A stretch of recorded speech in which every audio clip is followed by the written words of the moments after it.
Eu convido a todos aqueles que podem, que abram suas respectivas Bíblias, na Epístola de Judas, versículo 16, nós iremos nos deter apenas as 3 primeiras partes do texto indicado. Judas, versículo 16, parte A, B e C. Olha o que aqui nos diz a palavra do nosso Deus. Os amados irmãos, tão somente acompanhem comigo a leitura do texto, ora indicado. Os tais são murmuradores, são descontentes, andando segundo as suas paixões. Esse é o texto base da reflexão na noite de hoje. E em torno desse texto nós conversaremos, ou iremos expor pelos próximos 30 a 40 minutos as verdades do coração de Deus para o coração da sua igreja. No domingo passado, em um ambiente muito similar a este, o tema que nos orientou na exposição dos versículos 14 e 15 fora justamente este: o juízo divino, uma advertência solene aos ímpios obstinados. Mais precisamente, no domingo passado, a nossa atenção esteve voltada para a análise e exposição do versículo de número 15, pois no domingo retrasado nós tivemos o privilégio de analisarmos juntos, em especial aqueles que estiveram naquele último encontro, o versículo de número 14. Com base nessas declarações, convém que eu e você não percamos de vista aquilo que vem sendo alcançado já nas exposições anteriores. Isto se, somente se eu e você desejamos entender aquilo que está cravado pelo bico da caneta de Judas no enredo estruturante do versículo de número 16. Algumas verdades foram alcançadas no domingo retrasado. O juízo divino será marcado pela vinda do Senhor Deus como juiz, em uma clara advertência aos ímpios obstinados, versículo 14. Ele vem, e ele vem como juiz, e isto é inegociável nos ditames do seu santo coração. Mas também nós vimos, e agora de forma mais precisa, na análise do domingo passado, o versículo número 15, segunda importante lição. O juízo divino será marcado pela abrangência do julgamento de todos os ímpios obstinados. Versículo número 15, primeira parte. É dessa parte do texto que ecoou aos nossos ouvidos a seguinte máxima: todos estarão perante o tribunal do grande juízo do trono branco. De alguma forma estarão presentes perante aquele que nos conhece mais do que nós mesmos. Eu e você, inevitavelmente, iremos comparecer perante o tribunal santo deste Deus. Essa foi a segunda importante verdade destacada naquele último encontro. Em terceiro lugar, o juízo divino será marcado pela exposição das obras e palavras dos ímpios obstinados. Versículo de número 15, segunda parte. Quando eu e você comparecermos perante o tribunal de Deus, nós que estamos em Cristo, nós não iremos ser julgados, condenados, mas os ímpios obstinados terão que dar conta diante do Senhor Deus de cada palavra proferida, bem como de cada palavra não proferida, mas que fora construída no interior dos seus respectivos corações e mentes. Não somente as palavras, mas também as ações e reações. A verdade é que diante do tribunal de Deus, todos irão ter a sua vida descortinada. Diante do Senhor Deus, como justo juiz, vai ser lida a nossa peça de acusação. Aqueles que estiverem em Cristo serão absolvidos, e aqueles que estiverem vivido esta vida fora de Cristo serão condenados. Dentre tantas verdades alcançadas até o presente momento, algumas delas foram justamente estas. Mas antes de nós adentrarmos ao texto do versículo 16, convém que eu e você tenhamos em mente algumas verdades sobressalentes. Verdades estas que irão nos ajudar a compreender corretamente o enredo estruturante do versículo base da presente exposição. Que verdades são estas? A primeira para todos nós: a obstinação do ímpio se revela na murmuração contra aquilo que Deus estabelece. Lembremos-nos de que por detrás desta expressão de murmuração está sendo evocado o falso mestre. E não percamos de vista de que por detrás de todo falso mestre existe um falso crente, um falso cristão. E aqui em especial, antes de nós adentrarmos ao texto, precisamos ter em mente que toda falsa religião, todo falso evangelho, toda falsa doutrina vai de modo inevitável culminar em sentimentos, em atitudes, em postura de murmuração. Mas também, antes de nós adentrarmos ao texto em questão, precisamos ter em mente que a obstinação do ímpio se mostra no descontentamento com a sua própria condição. Digno de destaque é que enquanto a palavra murmuração traz consigo uma manifestação por meio de palavras, o descontentamento, esta expressão, versa sobre aquilo que está no nosso interior. Mais basicamente, com estas declarações, Judas traz uma palavra extremamente pertinente, não somente sobre aqueles que expressam suas críticas injustas, descabidas, levianas, movidas por egos inflamados, mas também ele consegue alcançar aqueles indivíduos que não expressam através de palavras suas críticas descabidas, injustas, mas as reserva no interior do campo dos seus respectivos corações e mentes. Mas também, antes de nós adentrarmos ao texto em questão, precisamos ter em mente que a obstinação do ímpio se evidencia através de uma vida governada por suas paixões levianas. Aqui está em destaque os desejos sexuais alimentados de forma desregrada. Todos nós saudáveis, se de fato e de verdade somos pessoas saudáveis, inteiras, nós teremos libido, pulsão sexual. Não está aqui uma crítica à libido, ao sexo em si, mas ao uso desregrado das relações sexuais, das pulsões sexuais. Tentando ser um pouquinho mais objetivo, os falsos crentes, os falsos mestres no interior da igreja para a qual Judas está escrevendo, eles não eram movidos pelo que dizia o evangelho. Eles não eram movidos pelas verdades da salvação, mas por suas paixões levianas. E estas paixões levianas estavam gerando no interior da igreja, no contexto do primeiro século, divisões, facções, intrigas e discórdias. E a pergunta que ecoa aos nossos ouvidos, a título de já uma aplicação prática para todos nós, é justamente esta: que tipo de paixões, que tipo de sentimentos, que tipo de emoções regem às obras das nossas mãos e o trilhar dos nossos passos? O que diz a sua vida sobre a sua fé? O que diz a nossa vida sobre a nossa fé, sobre a nossa comunhão com Deus? Eu posso dizer abertamente a todos vocês, na noite de hoje, de que o Senhor Jesus é Senhor da minha vida. Eu posso dizer aos quatro cantos deste mundo que eu estou indo para o céu de Deus. Mas são as minhas ações, as minhas reações, o meu comportamento, aquilo que é descortinado através das obras das minhas mãos e do trilhar dos meus passos, que vão denunciando se estas declarações são verdadeiras ou não.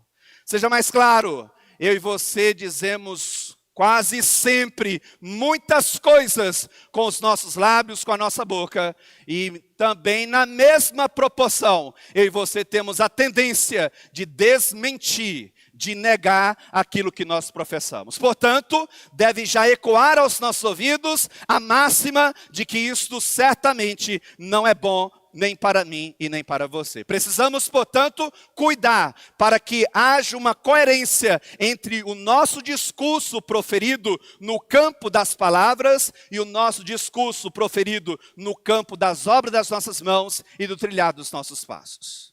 Eu quero pensar a análise do versículo 16 a partir da temática que tem nos orientado já há alguns domingos. O juízo divino, uma advertência solene aos ímpios obstinados. E por que permanecer com este tema? Porque o texto do verso 16 faz parte de uma unidade bíblica em que o autor está falando justamente sobre isto, o juízo divino. E soando aos ouvidos dos seus leitores como uma clara advertência, em especial aos ímpios obstinados. E à luz do versículo de número 16, as 3 primeiras partes, 3 importantes lições para todos nós na noite de hoje. A primeira delas, para todos nós. O juízo divino será uma resposta aos murmuradores obstinados. Onde é que está isso no texto? Versículo 16, primeira parte. Mente cativa às Sagradas Escrituras. Olha o que diz o texto.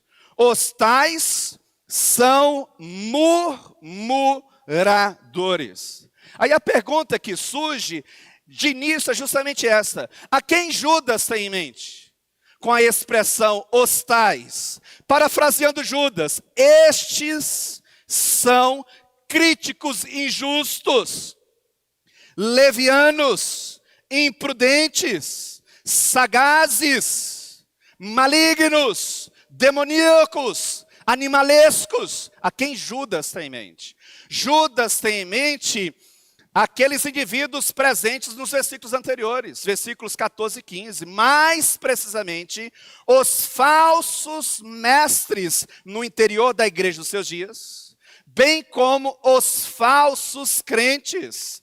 Você já lidou com pessoas que são dadas à murmuração? A expressão murmuradores que aqui aparece, que nos remete à ideia de murmurar, traz consigo indivíduos que são resmungadores, reclamões, que reclamam de forma persistente.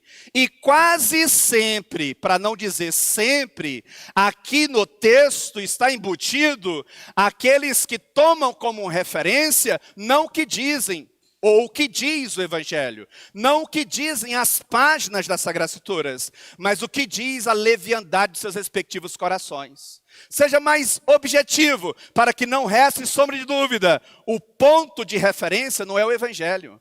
O ponto de referência é o que acham. Eles não se dão ao trabalho de perguntarem, essa postura que eu estou reivindicando, brigando por ela, isto tem fundamento bíblico ou não? Eles não se dão ao trabalho de fazerem isso. Por que não? Porque são falsos crentes. Porque são falsos mestres.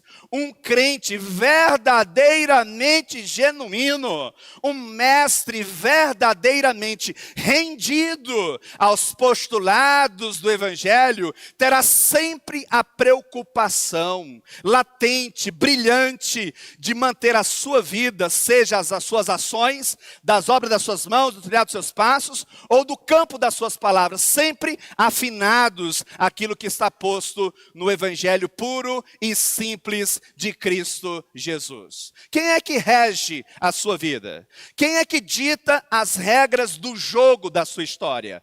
As tuas reivindicações, as tuas críticas, o que elas revelam sobre você? O que está na base destas críticas? As leviandades do teu coração? Os teus achismos ou as verdades puras e simples do Evangelho de Cristo Jesus? A ideia aqui não é algo ocasional ou pontual, mas uma disposição habitual de insatisfação.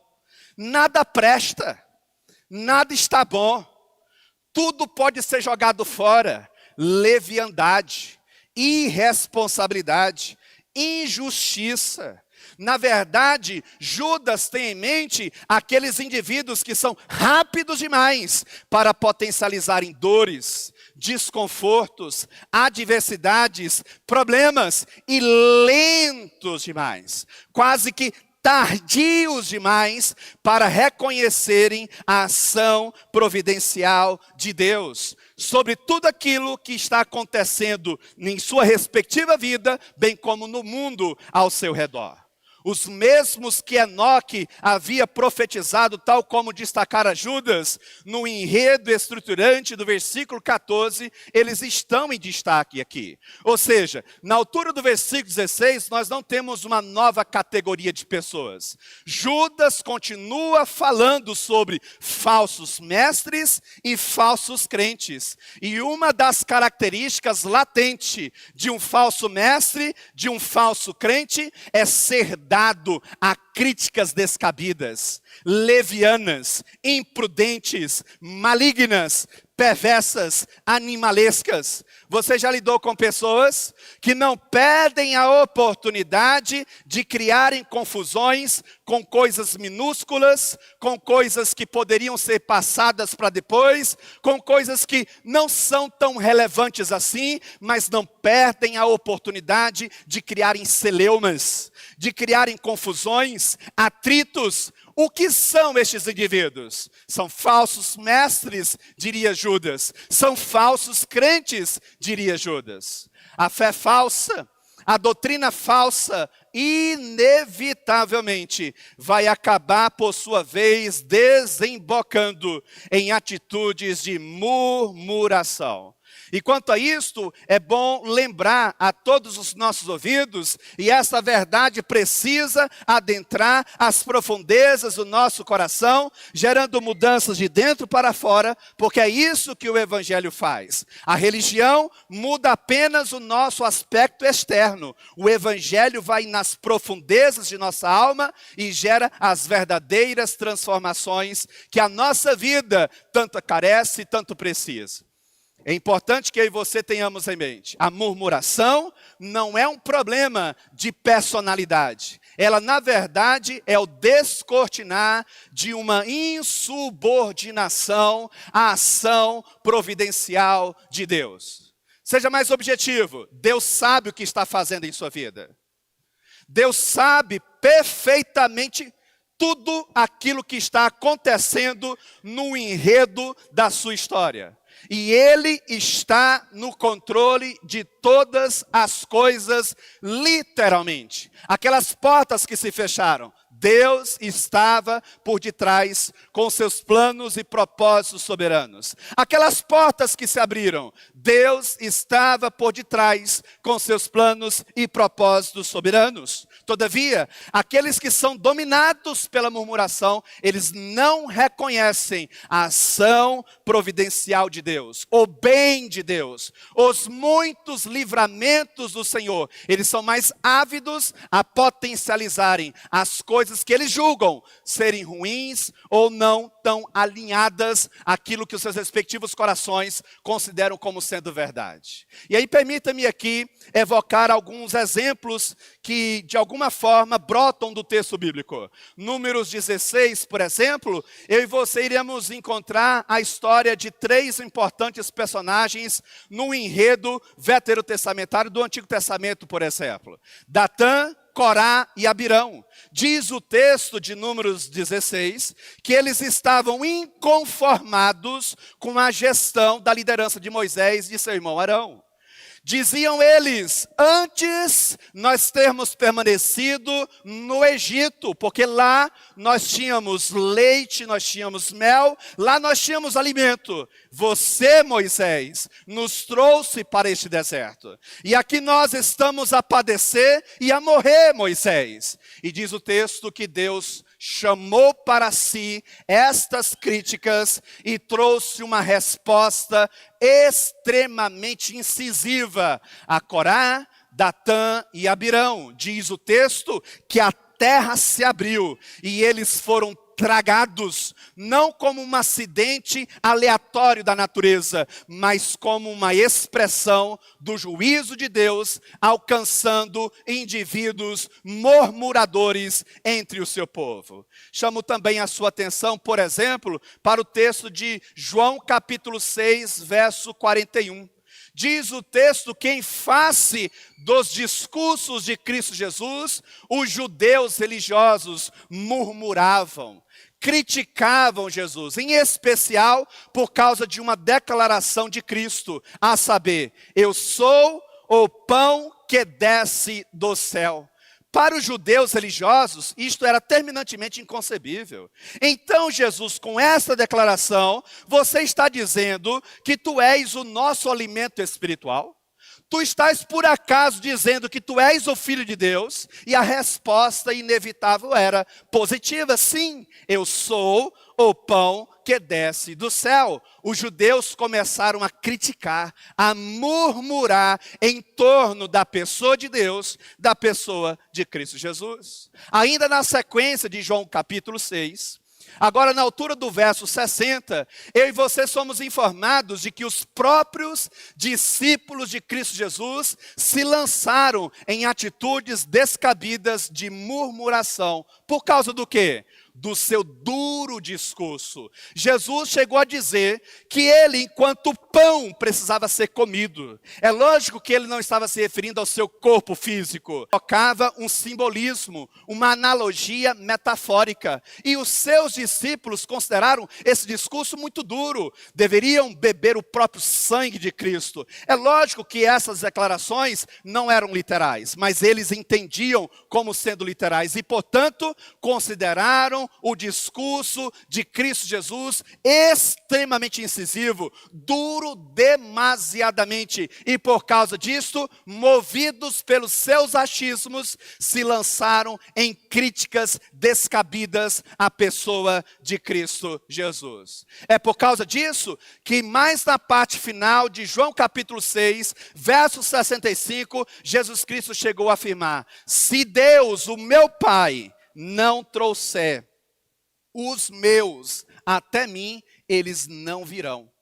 Seja mais objetivo, mais claro. Eu e você, por nós mesmos, jamais teríamos condições de irmos até Cristo. Se eu e você estamos a caminho de uma comunhão genuína, verdadeira, com Cristo redivivo, isto é uma expressão da graça salvífica de Deus sobre todos nós.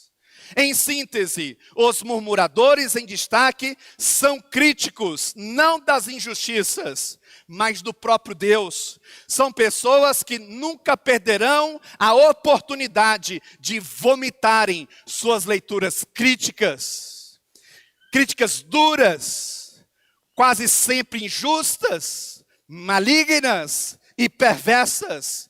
Críticas que não agregam, que não somam, que não sara, que não cura, mas que potencializa feridas, que abre feridas, que gera facções, discórdias, dissensões, intrigas. O que é que são estes? Estes são ímpios. E o que é mais assustador é que Judas está a retratar murmuradores, não fora dos marcos delimitadores da igreja, mas no interior da igreja. E aqui o texto se mostra como um alerta extremamente solene, em especial aos ímpios obstinados, que transitam nos corredores da igreja e acham que, por sua vez, podem abrir seus respectivos lábios e vomitarem suas críticas injustas, descabidas, levianas. Por quê? Porque quem é que pode contra mim? Quem é que vai ousar dizer alguma coisa contra a minha pessoa? Eu sou eu e mais ninguém. Cuidado, mais cedo ou mais tarde, todos nós estaremos perante Ele. E a primeira lição da presente exposição é justamente esta. O juízo divino será uma resposta aos murmuradores obstinados. E aí agora na sequência, a segunda importante lição da presente exposição. O juízo divino será uma resposta aos descontentes obstinados. Onde é que está isso no texto? Segunda parte do verso 16. Olha o que diz as Sagradas Escrituras. Os tais são murmuradores, são descontentes. A palavra murmuração traz consigo a ideia de descontentamento. A palavra descontente ou descontentamento traz consigo também a ideia de murmuração. Mas há uma leve distinção nesse texto e que eu preciso trazer à baila diante de todos nesta noite. A expressão murmuração traz consigo a ideia de uma manifestação verbal, de críticas, leituras, críticas precipitadas, injustas, levianas, enquanto que a expressão descontentes ou descontentamento aponta para uma disposição interior do coração. Você já lidou com pessoas para quem nada está bom? Você já lidou com pessoas que trazem consigo uma disposição para sempre potencializarem o que de ruim está acontecendo?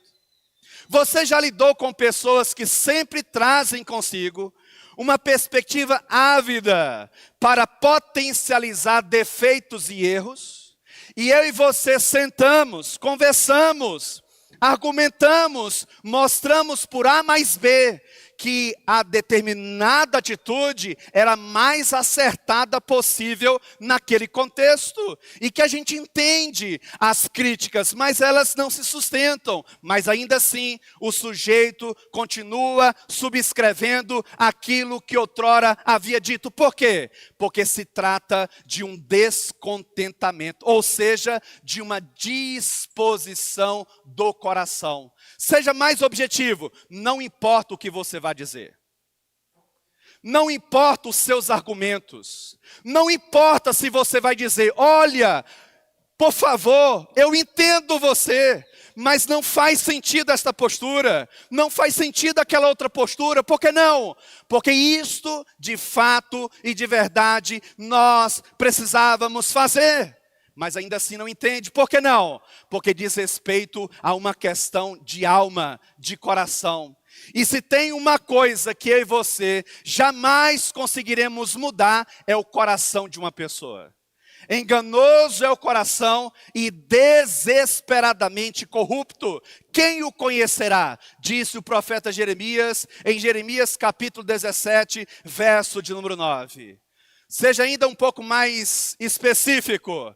Tem coisas, meus amados irmãos, que nós não conseguiremos solucionar. Tem coisas que eu e você vamos nos esforçar, vamos nos debruçar, vamos literalmente suar a camisa e pela graça de Deus nós iremos apontar caminhos. Nós iremos apontar soluções e as soluções virão. Mas haverá outras circunstâncias que todo o nosso esforço se mostrará nulo. Por quê? Porque nós estamos lidando diretamente, de forma mais específica, com falsos mestres e falsos crentes. Certo comentarista bíblico disse, certa feita, que a palavra aqui em destaque, descontentes, traz consigo a ideia de reclamar da própria condição, comparando-se com os outros e considerando injusta a situação em que se encontra. Quantas vezes, meus amados irmãos, eu e você somos dados ou levados a comparar a nossa vida com os outros. Cada um tem a sua história, cada um terá as suas conquistas, cada um sabe dos dilemas que tem enfrentado, das dificuldades que tem lidado. Cada um sabe dos seus medos, dos seus temores. É muito comum em nosso coração ficarmos nos lançando em comparações. O outro, Senhor, o Senhor tem dado recursos, o Senhor tem abrido portas, o Senhor tem sido favorável a ele e nada diante de mim. Eu procuro ser um homem bom, eu procuro ser um bom pai, eu procuro honrar meus compromissos e as coisas parecem não avançar. O que é isso? Um sentimento interno de descontentamento. E o que é isso em termos ainda mais práticos? A insubmissão àquilo que Deus determinou para todos nós. Não existem obras do acaso, não existem acidentes de percurso. Tudo, literalmente todas as coisas que estão acontecendo contigo, que estão acontecendo comigo, que aconteceram já conosco e que vão acontecer, todas as coisas estão debaixo dos planos e propósitos soberanos do Senhor Deus. Portanto, não cabe em nossa vida ficarmos fazendo equiparações ou comparações a ponto de nós chegarmos de dizer que este Deus está sendo injusto por aquilo que está acontecendo conosco. Certamente você já deve ter lidado com pessoas que acham que devem ter sucesso nesta vida, que nunca devem ficar doentes, que nunca devem bater o carro, que nunca devem lidar com qualquer tipo de adversidade. E isso certamente é um engodo dos mais ferozes. A verdade que ecoa das páginas das Sagradas Escrituras é que mesmo eu e você, nos lançando nos caminhos do Evangelho, nós não estamos isentos de bater o carro, de uma enfermidade mortal, de uma preocupação assoladora de alma, de um acidente.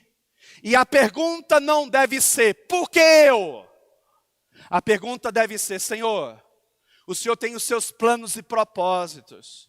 Se for da tua vontade, descortina para mim quais são os teus planos e propósitos. A verdade, meus amados irmãos, é que nós não merecemos nada da parte de Deus. Nós não merecemos o ar que respiramos, nós não merecemos a roupa que vestimos, nós não merecemos a comida à nossa mesa, nós não merecemos a nossa vida. Se eu e você temos com que nos alimentar, se eu e você temos um lugar para nos abrigarmos durante a noite, isso por si só já é motivo para que não haja em nosso coração descontentamento. Segunda importante lição para todos nós na noite de hoje. O juízo divino será uma resposta aos descontentes obstinados. Duas perguntas retóricas para todos nós. Como você tem reagido às portas que Deus tem fechado em sua vida? Como você tem reagido às portas que Deus tem aberto em sua vida? Lembre-se sempre, Deus, o nosso Deus, Ele sabe o que faz. Nós nunca saberemos plenamente o porquê determinadas coisas precisam acontecer em nossa vida. Cuida do seu coração, cuida da sua mente, que o seu coração e a sua mente não sejam tomados pelo espírito ou pelo sentimento do descontentamento. Terceira importante lição, caminhando já para o encerramento. O juízo divino será uma resposta aos que andam segundo suas paixões de forma obstinada. Onde é que está isso no texto? Terceira parte do versículo 16. Olha o que diz o texto. Os tais são murmuradores, são descontentes, andando segundo as suas paixões. Eu e você trazemos em nosso coração muitas paixões, desejos estes que são louváveis. Deus nos criou como seres humanos que traz consigo libido, pulsão sexual. O anormal é o indivíduo se considerar saudável e não ter libido, não ter pulsão sexual. Mas aqui é diferente. Não está aqui uma paixão ou desejos carnais, desejos sexuais louváveis, mas desejos carnais malignos, desejos carnais avesso ao bom evangelho de Cristo Jesus. Judas, o que são os falsos crentes? Judas, o que são os falsos mestres? Ele diria a todos nós na noite de hoje: são indivíduos movidos por suas paixões. Eles não são orientados pelo que diz o Evangelho. Eles não param e eles não perguntam o que diz as Sagradas Escrituras sobre aquilo que eu vou reivindicar. Vamos reivindicar alguma coisa, vamos levantar uma bandeira, vamos defender uma causa. Eles não param e eles não perguntam: isto é louvado diante de Deus? Os meios que eu quero utilizar, eles são louváveis diante de Deus? Deus vai ser glorificado com as minhas reivindicações e com o modus operandi que eu vou utilizar. Eles não têm essa preocupação. Por que não? Porque eles são mais movidos por suas paixões, por seus egos inflamados, por suas vaidades descabidas, desassociadas daquilo que está posto nas páginas das Sagradas Escrituras. Nós temos, portanto, em torno da expressão paixões, desejos sexuais alimentados desregradamente, não desejos sexuais louvados, mas desejos sexuais não louváveis diante do Senhor Deus. Como é que vai a tua vida sexual? Como é que vai as tuas paixões? Como é que vai os teus desejos? O que é que orienta você? O que é que de fato dita as regras do seu jogo? Eu e você não somos orientados pelo que diz o nosso orgulho, pelo que diz as nossas vaidades. As nossas reivindicações e vindicações precisam estar ancoradas no Evangelho de Cristo Jesus. E somente assim, eu e você teremos Deus do nosso lado, pelejando as nossas batalhas. Se você está fincado no Evangelho, se você está alicerçado, enraizado, bem sedimentado nas páginas das Sagradas Escrituras, continue reivindicando, continue literalmente tecendo as suas críticas, continue literalmente tecendo os seus descontentamentos, mas que tudo isso esteja de fato e de verdade ancorado no Evangelho. E aí a pergunta que surge é: se eu e você, na noite de hoje, tomássemos como referência o texto bíblico, as nossas palavras, para medi-las, elas seriam aprovadas ou reprovadas? As nossas ações e reações, se nós tomássemos o texto bíblico, as orientações das Sagradas Escrituras, elas seriam aprovadas ou reprovadas? Eu sei que você sabe a resposta. Eu sei que eu sei a resposta. Eu sei a resposta. Eu sei a partir daquilo que o texto bíblico fala no meu coração, quando eu exagerei nas palavras, quando eu dei um passo além. E você? Eu sei que você sabe, porque as Sagradas Escrituras não nos deixa permanecermos no campo da mentira. Que Deus tenha misericórdia de todos nós. Terceira importante lição da presente exposição: o juízo divino será uma resposta aos que andam segundo suas paixões de forma obstinada. Qual que foi o tema da presente exposição? Juízo divino, uma advertência solene aos ímpios obstinados. 3 importantes lições foram destacadas na noite de hoje. A primeira delas: o juízo divino será uma resposta aos murmuradores obstinados.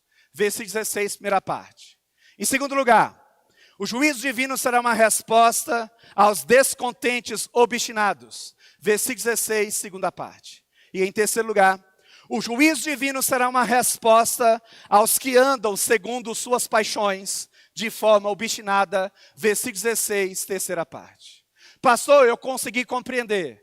O juízo divino vem, e ele vem sem demora, em especial sobre aqueles que acham que ele está tardando demais. Em especial sobre aqueles que são cada vez mais cheios de si mesmos. Em especial aqueles que estão protegidos pela popularidade que desfrutam, pela estrutura financeira que desfrutam, pela aceitação do grupo a qual desfrutam.